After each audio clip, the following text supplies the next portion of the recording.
వర్తమానం వింటుంటే అట్లాగే నిద్రలోకి జారుకుంటాం అన్న. అసలు ఫోన్ కట్టేయడం కూడా గుర్తులేదు, అట్లాగే ఆదమర్చి నిద్రపోతున్నాను అంటే అప్పుడు నేను అడిగిన, అదేంటి బ్రదర్, నా వర్తమానాన్ని విని నిద్రిస్తున్న వాళ్ళు నిద్ర నుండి మేలుకోవాలి, కానీ నిద్రలో జారుకోవడం అంటే అది సబబేనని అడిగితే అప్పుడు ఆ బ్రదర్ అన్నారు, అన్న నిద్ర లేని రాత్రులు ఎన్నో మా జీవితాల్లో.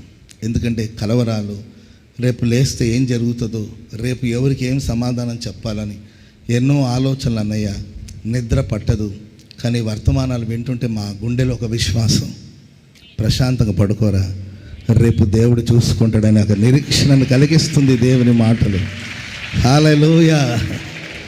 ఓహో అలాగా అని నేను ప్రభుని స్తుతించాను.